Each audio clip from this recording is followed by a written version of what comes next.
এই সিইও প্রথমবারের মতো বাচ্চাটিকে অফিসে নিয়ে আসে এবং অফিসে নিয়ে আসার পর বলে, তুমি আজকে আমার সেক্রেটারির কাজটি করবে। স্কুল থেকে ছুটি নেওয়ার শাস্তি হিসাবে তাকে কাজ দেওয়া হয় এই ডকুমেন্টের 5টি কপি প্রিন্ট করে নিয়ে আসতে হবে। তারপর বাচ্চাটি যখনই হলরুমে যায় তখনই ভয় পেয়ে যায়। আসলে সে জানতো না প্রিন্ট মেশিনটা কোথায়। তারপর আরও একটি ঘটনা হলো, তার ডকুমেন্টের আসল কপি সে হারিয়ে ফেলে। সিইও যখন এটা জানতে পারে তখন বাচ্চাটিকে ফায়ার করে দেয় এবং বাচ্চাটি তখন কান্না করতে থাকে।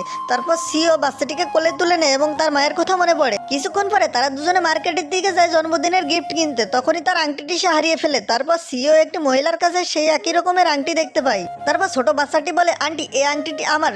মহিলাটি বলে, না এটা আমার আংটি। সিইও তখন এসে বলে, চলো সিসিটিভি চেক করে দেখি। তারপর মহিলাটি বলে, আমার মেয়ের জন্মদিন পালন করতে হবে। তারপর সেখান থেকে দ্রুত চলে যায়। ছোট বাচ্চাটি তখন তার পকেটে হাত দেয় এবং আংটি পায়। সিইও তখন অবাক হয়ে যায়, কারণ এরকম আংটিতে তার স্ত্রী বানিয়েছিল। তারপর সিইও এটা জানার জন্য অনেক দৌড়াদৌড়ি করে, কিন্তু মহিলাটিকে কোথাও খুঁজে পায় না। সেভাবে তাকে আর পাবে না। কিন্তু পরের দিন দেখা যায় মহিলাটি তার বাচ্চাকে ছাড়ার জন্য স্কুলে যাচ্ছিল, কিন্তু মেকআপ না করার কারণে সিইওর গাড়ির কাছে এসে লিপস্টিক লাগাচ্ছিল। সিইও তখন গাড়ির কাজটি নেবে এবং তাকে বলে, এক্সকিউজ মি। মেয়েটি তখন পালাতে গিয়ে ঠোপাস করে পড়ে যায়। তখন সিইও তাকে এসে টেলে টুলে। সিইও আবারও বলে, আমি দুঃখিত, আমাকে মাফ করবেন, কিন্তু আমি ওই আংটির বিষয়ে কিন্তু জানতে চাচ্ছি। আপনি কি আপনার নাম্বারটি আমাকে দিবেন?